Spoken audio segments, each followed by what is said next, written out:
নমস্কার, বইঘর.in আপনাদের স্বাগত।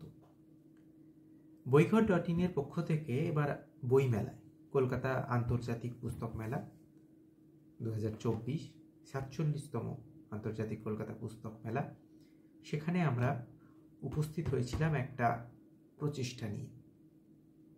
কি প্রচেষ্টা না, কিছু প্রকাশক তাদের মুখোমুখি হওয়া এবং তাদের বইমেলায় প্রকাশিত নতুন বইগুলোর খবর তুলে আনা, তাদের সঙ্গে সরাসরি মুখোমুখি হয়ে তাদের কাছ থেকেই সেই বইগুলোর খবর জেনে নেওয়া। কাজের ফাঁকে আমরা খুব স্বল্প পরিসরেই এবার কাজটা করতে পেরেছি, কিন্তু যতটুকু করতে পেরেছি ততটুকুই এবার আপনাদের সামনে আমরা তুলে ধরবো আমাদের ইউটিউব চ্যানেলের মাধ্যমেই। সেখানেই এক এক করে ভিডিওগুলি আপলোড হবে এবং আপনারা জানতে পারবেন যে তাদের এবছর বইমেলায় প্রকাশিত নতুন বই, নতুন পত্রিকার কথা। এতে কিছুটা হলেও হয়তো আপনারা উপকৃত হবেন, সেই আশা নিয়েই আপনাদের সামনে এই উপস্থাপনা বইঘর.in। ভালো লাগলে, ভালো না লাগলে যাই লাগুক, একটু কমেন্ট করে জানালে আমাদের ভালো লাগবে। আর অবশ্যই চ্যানেলটা সাবস্ক্রাইব করে রাখবেন, কারণ শুধু এই ভিডিওগুলোই তো নয়, সারা বছর ধরেই বাংলা বই নিয়ে কিছু আলাপ আলোচনা আমরা আমাদের এই চ্যানেলে আপলোড করতে থাকব।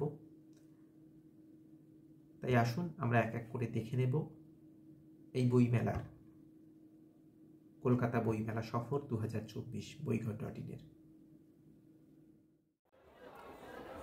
47তম আন্তর্জাতিক কলকাতা বইমেলায় আমরা টেবিল নাম্বার 57 লিটল ম্যাক প্যাভিলিয়নের টেবিল নাম্বার 57-এ আছি। আর আমাদের সামনে আছেন দশমিক প্রকাশনের কর্ণধার পৃথ্বী বসু। পৃথ্বীর থেকে আমরা জেনে নেব যে এবছর বইমেলায় তাদের নতুন বই প্রথমে কি বের হলো, তারপরে তাদের অন্যান্য বইগুলো নিয়ে একটু আমরা জানতে চাইব পৃথ্বীর থেকে। পৃথ্বী, এবারে আমরা কলকাতা বইমেলা, মূলত বইমেলা না, তার আগে থেকেই আমরা মোট 4টে বই প্রকাশ করতে পেরেছি এ যাবত এখনো অবধি। আরও কিছু পরিকল্পনা ছিল, সময়ের অভাবে আর কি করে উঠতে পারিনি। প্রথম আমাদের ডিসেম্বর মাসে যে বইটা বেরোয়, সেই বইটা আমি একটু দেখাই। সেই বইটা হচ্ছে এই বইটা, এমিলির জন্য একটি গোলাপ। দেখতে পাচ্ছেন উইলিয়াম ফকনারের একটা ছোট গল্প, তার অনুবাদ করেছিলেন উৎপল কুমার বসু। এই অনুবাদটা বেরিয়েছিল হচ্ছে 1962 সালে জনসেবক নামক একটা পত্রিকায়, রোববারের পাতায়। এই গল্পের সেখানে একটা সিরিজ বেরোতো একটা সময়, অলৌকিক কাহিনীর একটা ধারাবাহিক সিরিজ, সেখানে অনেকে বিভিন্ন গল্প দেশ বিদেশের অনুবাদ করতেন। সেইখানে উৎপল ফকনারকে বেছে নিয়েছিলেন এবং ফকনারের রোজ ফর এমিলি বিখ্যাত গল্প, সেই গল্পের অনুবাদ করেছিলেন উৎপল। তো এইটা কোনো উৎপলের, আমরা যারা উৎপলের অনুবাদ পড়েছি, গদ্য পড়েছি, যারা উৎপলের ভক্ত, আমার মনে হয়েছিল একজন ভক্ত হিসাবে উৎপলের, যে এই লেখাটা, এই অনুবাদটা যেহেতু কোথাও নেই, যে এটা একটা ছোটো বই করলে কেমন হয়। তো সেই পরিকল্পনা থেকে, যেহেতু উইলিয়াম ফকনার আমাদের এখানে খুব কম অনুদিত হয়েছে আর কি, এবং যেহেতু সেই অনুবাদ করছেন উৎপল কুমার বসু, আমাদের মনে হয়েছিল যে এই বইটা হয়তো একটা ছোট বই হবে, এটা করলে মানুষজন খুবই এটাকে সাদরে গ্রহণ করবে, এবং সেটাই দেখা যাচ্ছে। আমি বইটা ছেপেছিলাম 300 কপি, প্রায় ডিসেম্বর জানুয়ারি এখনো বইমেলা শেষ হয়নি, প্রায় এটা 200 কপির ওপরে এই বইটা আর কি বিক্রি হয়েছে, বোঝা যাচ্ছে যে মানুষ এটাকে ভালোবেসেছেন। এইটা গেল 1 নম্বর বই। দ্বিতীয় বই যেটা আমরা করেছি সেটা হচ্ছে এই বইটা, সাক্ষাৎ মানবেন্দ্র। এই বইটা সম্পাদনা করেছেন শ্রীকুমার চট্টোপাধ্যায়। এই বইটার কাজ আমরা করেছি প্রায় বছর 1.5-2 ধরে। এই বইটা কি আছে?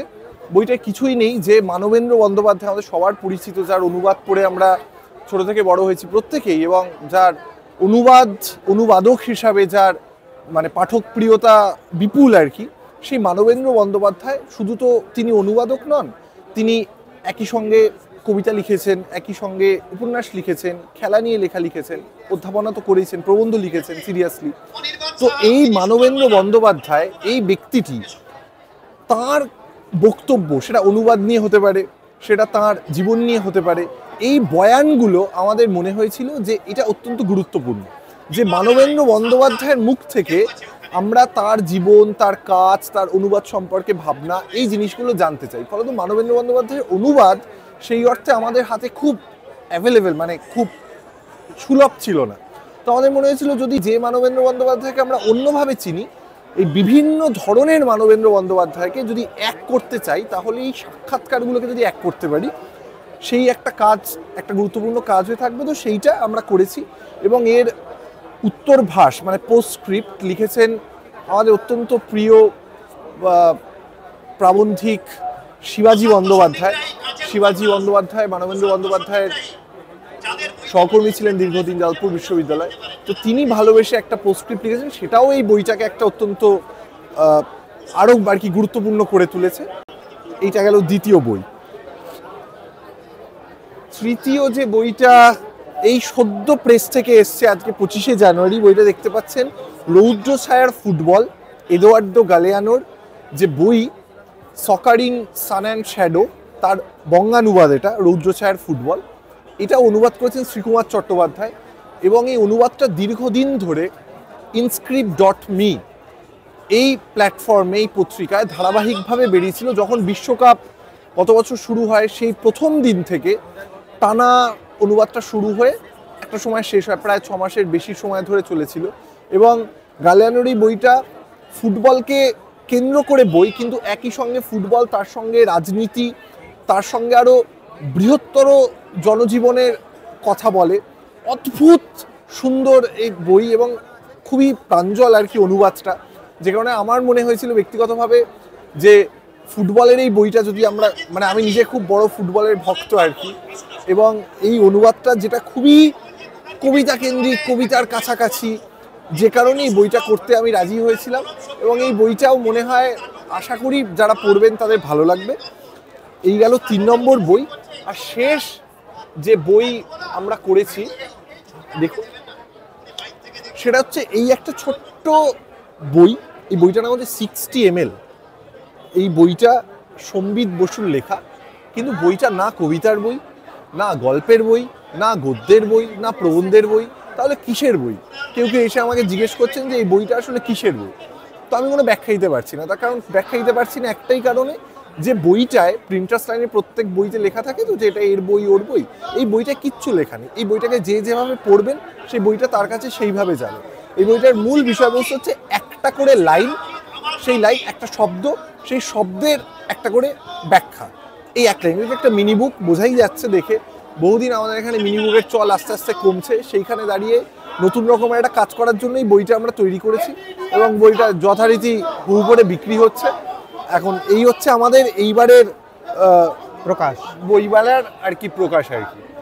এছাড়াও দশমিকের বেশ কয়েকটি মানে আগের সংখ্যা মনে হয় পাওয়া যাচ্ছে এখানে, পত্রপত্রিকার সংখ্যা আছে। আমরা কাজ করেছিলাম শামসের আনোয়ার আছে। 60-এর দশকের এই কবিকে নিয়ে, শামসের আনোয়ার, যার প্রায় কিছুই সেই অর্থে পাওয়া যায় না একটা শ্রেষ্ঠ কবিতা ছাড়া দেশ থেকে। তো আমাদের একটা সময় মনে হয়েছিল যে এই বিস্তৃত কয়েক মানে কবিকে নতুন করে যদি আমাদের সামনে নিয়ে আসা যায়, তাহলে ওর যারা হারিয়ে যাওয়া লেখাপত্র আছে বা ওর ইন্টারভিউ, ওর চিঠিপত্র এক জায়গায় যদি করে রাখা যায়। কারণ শামসের 1993 সালে মারা যান, তারপর তাকে নিয়ে সেই অর্থে কোনো কাজই হয়নি।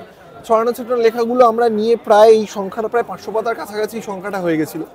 তো যাই হোক, এইটা আমরা করেছিলাম। আর এমনি সাধারণ সংখ্যা টুকটুক করে আমরা যা পারি। আর এছাড়া আমরা যা যা বইপত্র করেছি তার মধ্যে দেখা যাচ্ছে প্রণবেন্দু দাশগুপ্ত একটা গদ্য সংগ্রহ করেছিলাম, পিরান্দেল্লো, লুইজি পিরান্দেল্লো তার একটা চিঠির কালেকশন করেছিলাম, যেটা ট্যাগলাইন মানে বইয়ের নাম হিসাবে প্রেমের চিঠি দেওয়া থাকলেও এই চিঠিগুলোর মধ্যে দিয়ে ওর প্রেমিকাকে লেখা চিঠি, কিন্তু ওর মধ্যে দিয়ে ওর কাজ, ওর ভাবনা, ওর জীবন পুরোটাই উঠে আসে আর কি। তো 90টা চিঠির একটা সংকলন। আমরা পাশাপাশি কবিতার বই কিছু করেছি, যেমন রাজদীপ রায়ের একটা বই আছে রামকৃষ্ণের মুখে গল্প, দুর্গা দত্তের একটা বই আছে বৈঠকি ঝুমুরের ধোয়া। আরও যা যা বইপত্র করেছিলাম সেগুলো এখন এই মুহূর্তে পাওয়া যায় না, আবার হয়তো আস্তে আস্তে আমরা করবো। এছাড়া বন্ধু বান্ধবদের কিছু বইপত্র টেবিলে আমরা রাখি প্রত্যেকবারই নিয়ম অনুযায়ী বইমেলায়। এই হচ্ছে মোটামুটি ব্যাপার। দশমিকের এই সমস্ত বই আপনারা পেয়ে যাবেন বইঘর.in-এ। বইঘর.in-এর ওয়েবসাইটের লিঙ্ক আমরা এই ভিডিও ডিসক্রিপশনে দিয়ে দিলাম, যেখানে দশমিকের বইগুলিকে আলাদাভাবে আর্কাইভ করা হচ্ছে। সেখানে গিয়ে আপনারা বইগুলি সম্পর্কে আরও জানতে পারেন এবং অর্ডারও করতে পারবেন। ভারতের যে কোনো প্রান্ত থেকে আপনাদের হোম ডেলিভারি করে দেওয়া হবে। এছাড়াও আপনারা আমাদের হোয়াটসঅ্যাপেও যোগাযোগ করতে পারেন। হোয়াটসঅ্যাপ নাম্বারও এই ভিডিও ডেসক্রিপশনে দেওয়া আছে, সেখানেও মেসেজ করতে পারেন অর্ডার করার জন্য। ধন্যবাদ।